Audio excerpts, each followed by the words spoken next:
Highway के किनारे सैकड़ों गाड़ियां खड़ी मिलती है। कोई कार, कोई बाइक, कोई ट्रक और सभी गाड़ियां एक ही दिशा में मुड़ती है, उस गांव की तरफ जहां जिंदगी और व्यवस्था दोनों टूट चुकी है। कहने को एक गांव है, पर असल में यह पूरी बेल्ट है। परवलिया में जो चल रहा है वह कोई रात का धंधा नहीं या कोई छुपा अपराध नहीं।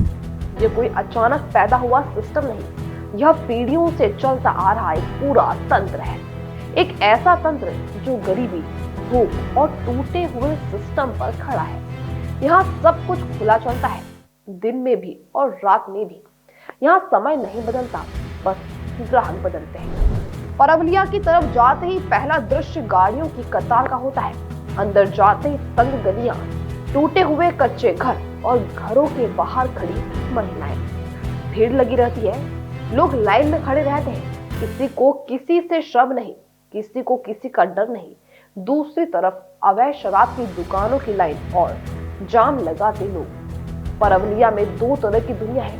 एक दुनिया साधारण ग्रामीणों की, SC ST खेती हर मजदूर छोटे किसान, और दूसरी दुनिया वह बस्ती जिसे लोग डेरा कहते हैं। इस डेरे में रहने वाला समुदाय मंदसौर, रतलाम, जावरा बेल्ट में सालों से बसा है।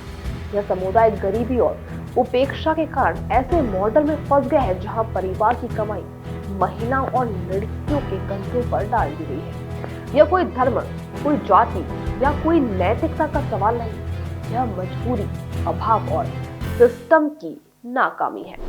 परवलिया में जो होता है वह कोई अकेला काम नहीं, यह एक ऐसा तंत्र है जो हाईवे की गाड़ियां, ढाबा नेटवर्क, कुछ स्थानीय युवक और अंदर की बस्ती सब अपनी अपनी भूमिका निभाते हैं। युवक हाईवे पर नजर रखते हैं, कौन रुक रहा है, कौन अंदर जा रहा है, किसे कहां ले जाना है। यह कोई अपराध गैंग नहीं, यह भूख और मजबूरी का बनाया हुआ सिस्टम है जिसे कोई तोड़ नहीं पाया।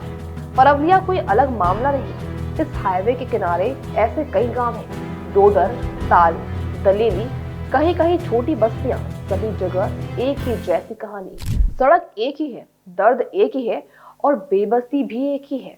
पुलिस आती है, छापा पड़ता है, कभी कभी गिरफ्तारियां भी होती है, लेकिन सच्चाई ये है कि यह समस्या छापों से नहीं। जब तक इस समुदाय के पास रोजगार, शिक्षा, सुरक्षा और सम्मानजनक जीवन नहीं होगा, यह बेल्ट नहीं बदलने वाली। और पुलिस भी समझती है कि यह समस्या अपराध कम और मजबूरी ज्यादा है। परवलिया सरकार के लिए सिर्फ एक गांव है, लेकिन जो लोग यहाँ रहते हैं उनके लिए ये कैद है। यह कोई वैश्यावृत्ति का इलाका नहीं, यह एक फंसा हुआ समाज है। कलेक्टर, प्रशासन, सरकार, सबके लिए बड़ा सवाल है, क्या यह बेल्ट यूं ही चलता रहेगा? क्या इन बस्तियों को कभी मौका मिलेगा एक सम्मानजनक जीवन का, या फिर परवलिया हमेशा वही रहेगा, हाईवे का सबसे अंधेरा मोड़? यह है परवलिया, एक गांव नहीं, एक दर्द, एक तंत्र, एक पुकार जो अभी तक किसी ने नहीं